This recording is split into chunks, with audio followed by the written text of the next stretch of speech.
After wrapping up a successful weekend of Racing World Cup in Trondheim, Norway, we are on the road again and traveling to Zurich, Switzerland, in order to eventually get to Davos, Switzerland, which is the site of the very next World Cup weekend, this time at altitude.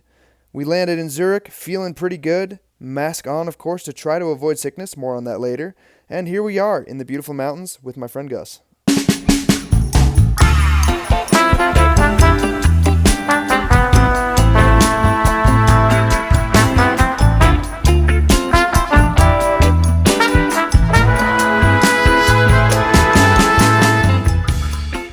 Alright, we made it to Davos, and we are staying in a hotel called the Kessler's Kulm, and they have a long-standing relationship with the US team, so we have actually stayed here every time I've been in Davos, and I think that they have actually stayed here for many, many years prior to that as well. But as you can see by this room around me, it is an extremely nice hotel. Little room tour if you don't mind.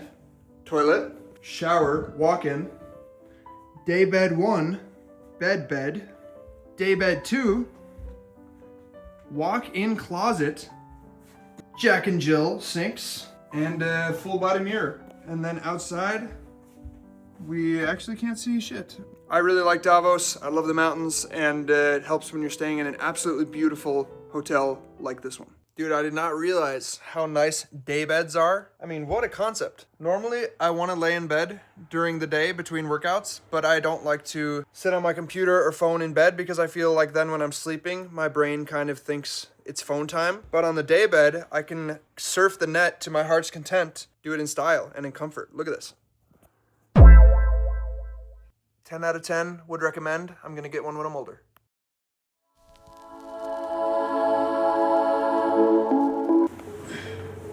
Good morning, Kessler family.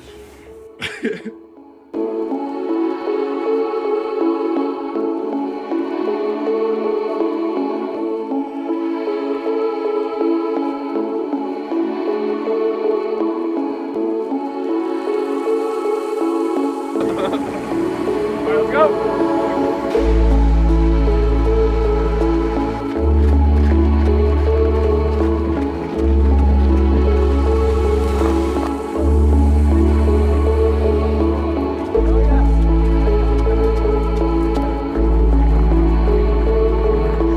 Oh, wow. Holy.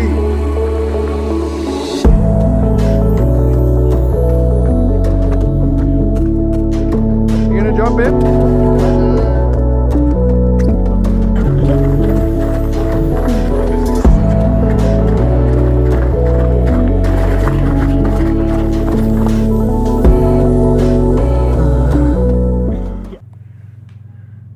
Paul Bunyan. This is how Tom Sawyer did leg day, baby.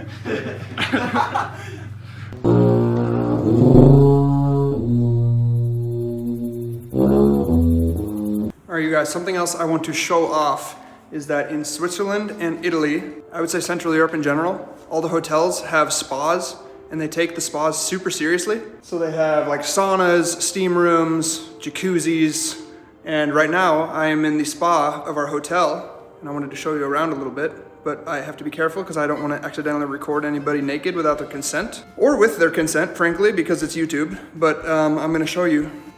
Whirlpool, relaxation room, complete with a little bit of a tea setup.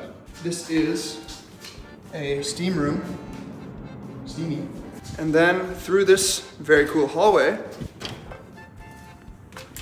whoa, is the sauna. Who's this muscle man? Oh, hey man, how's it going? I was just showing everybody the sauna. Nice. Nice. What's better than a sauna alone is a sauna with a hunk buddy. That'll do it. I want to try to not overdo it since my body is currently acclimating to the altitude. Don't want to add too much heat training in there as well, but I can never pass down a good sauna. The Bluetooth device is ready to pair. If you ever need someone to crack your toes, boy do I have the guy for you. Damn it. There we go. Oh man. I don't even know if it feels good. Thank you. Hey. Beautiful.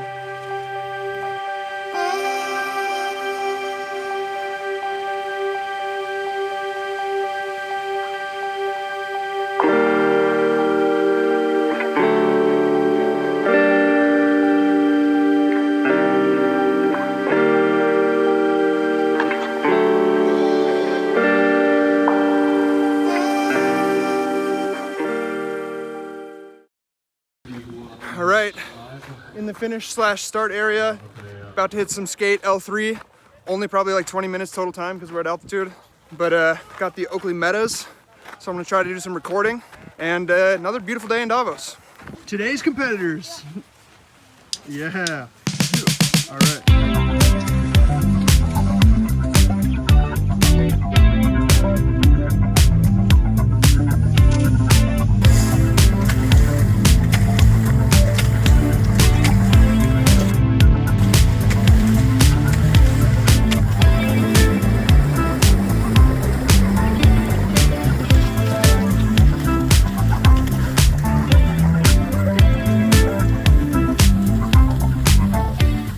Hello, boys. Woo! Cow City. Oh my gosh.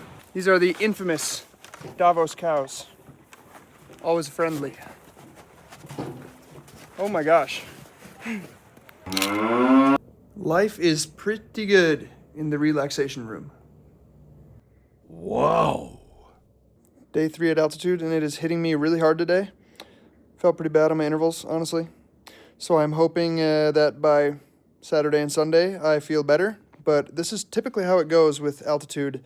Sometimes it's really easy, but often, especially in the first week, things are really up and down. And this was definitely a lot earlier for the first interval session than I would prefer to do in a training camp setting, but obviously since I have races coming up, I have to sort of have a more aggressive schedule than I would normally. But yeah, tired today.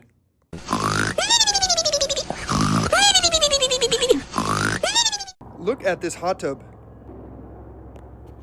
It's not filled with water right now, but this would be probably one of the top, maybe the top hot tub I've ever seen in my life. Pretty freaking beautiful setup here. Oh my goodness. All right, everybody, I am checking in from where else but the daybed. And it's not actually day, it is evening, but I'm on the daybed. And I wanted to talk a little bit about how the week has gone so far and also my thoughts on the races coming up because the skate sprint is tomorrow. So today and yesterday I've been feeling really tired, honestly. I think the altitude is hitting me pretty hard, as it actually usually does in the first week. But the only difference is when I'm at a training camp, I kind of expect to feel bad and it's not really a big deal. But here I have races, World Cup races to do in that kind of period where I feel kind of heavy at the altitude. So you never know though. I feel like sometimes randomly at altitude, you just wake up one day and feel totally fresh. So it would be pretty sweet if that was tomorrow morning. But regardless, I'm going to just focus on doing my best and not focusing on that I'm tired or that the altitude feels bad, because the truth is there's probably a lot of people from other countries who are also feeling the altitude. On Sunday, there's a skate 10K, but yeah, cautiously optimistic, hoping I feel better, and yeah, excited. That ain't doing nothing. That's a game changer. This is called saying help. All right, bit of a lame bummer of a situation to report here. So it's the morning of the skate sprint and I woke up with a bit of a sore throat. And to be honest, it could totally just be an altitude thing, but I think given the fact that I've also been feeling kind of bad the last couple days on training, it could also be the start of a virus or something. So I made the tough decision to skip today's race. I'm still holding on to hope for tomorrow's 10K, but I wouldn't be surprised if I end up also not racing on Sunday, just to make sure that I can have good health over the Christmas break and, be able to race the Tour de Ski at 100%. Because I feel like racing while sick is always basically a recipe for just destroying your body. But yeah, there's been a lot of sickness going around in the team. You know, Gus Schumacher is also sick. There's a couple other athletes and a lot of staff and wax techs. So something that seems to happen pretty much every year when we come to Davos. I don't know if it's the dry air or the fact that we've had a couple of weekends of World Cup racing and people are just starting to get tired, but never fun to skip World Cup races. Lame update to this video. Was hoping to share some sprint footage with you guys today, but alas, we are going to be resting now. Out for a walk, and that is something I wanted to say, is that if you are feeling a little off, going for a walk, especially if it's sunny, is one of the best things you can do, in my opinion. I have never believed in just sitting inside on the couch, especially if you have decent energy. Absolutely stunning lake here in Davos. Not too much to complain about in general here.